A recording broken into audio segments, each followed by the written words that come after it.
A deadly shooting today on State Street downtown. A man and a woman shot to death inside an Old Navy store in what police are calling now a murder-suicide. Good evening, everyone. Investigators say that the man and the woman had a 2-year-old child together. Well, this Old Navy store is the one at 35 North State. It's right at the corner of Washington. ABC 7's Ben Bradley is live outside that store with details of what happened there today. Ben. Alan, Kathy, police call it a targeted murder. The victim's ex came here to her place of employment, the Old Navy store, allegedly intent on taking revenge after a bad breakup. I heard automatic gunfire and people burst the door open and started pushing the way out. As Old Navy customers and employees poured onto the street, police went inside. They found a store employee shot dead in a basement break room. Detectives say the woman's ex was the shooter. He took his own life with a 9mm handgun. They knew each other, is our understanding at this time. There's no random shooter out there. There's no lone gunman running around the loop putting anybody else in danger. Targeted killing or not, witnesses say the danger was real. Managers, they were conducted it like a fire drill in school. Pulling people out and just moving them as they were like, it was incredible. She was really good. You're emotional about it still. Yeah. I knew what was happening, but I couldn't move fast enough.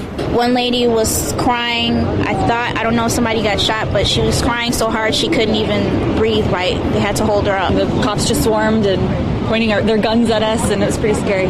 So we just ran as fast as we could. Jessica Dang and her husband are from San Francisco, in town for a wedding, when they stopped to shop at Old Navy. It's interesting introduction to the city, but I know it's not typical. It's not safe anymore. This place nowhere safe anymore.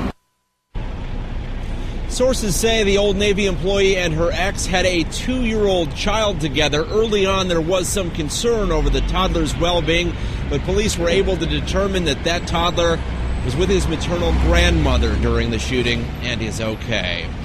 We're live in the loop. Ben Bradley, ABC 7 News. Kathy? Okay, Ben, thank you. An update for you on what's happening in Chicago's Loop. Chicago police now confirming 2 people were shot inside of the Old Navy store located at State and Washington.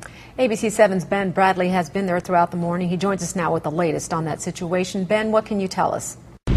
Sylvia and Linda, we believe the shooting took place in the basement, a lower level of the store that may have not been open to customers. It perhaps was a storage facility or a place where employees are. Now, one witness tells us that a person believed to be the shooter actually emerged from the store, saw police arriving, then went back inside. What police have not yet told us is whether or not they think the shooter is alive and at large, or perhaps is one of the 2 people who are dead inside the Old Navy store. Here's a first-hand account from customers who were shopping when they were told, get out. We were coming down the escalator, and all of a sudden the store manager just yelled at us and said, get out, with a sense of urgency. Someone has a gun, and then the cops just swarmed and pointing their guns at us, and it was pretty scary. We were just walking down to pay for merchandise, and we saw people scattering, just kind of dispersing, people yelling, and then probably the store manager saying, move, get out of here. And customers credit that store manager with handling this like it was a fire drill, immediately getting customers out, closing the doors. Police obviously responded within seconds. The first officer on the scene, a Metro police officer. Again, 2 people confirmed dead inside the Old Navy store here in the Loop. Police have not yet told us whether or not they think the gunman is among those 2. That's the latest. Linda, Sylvia, back to you in the studio.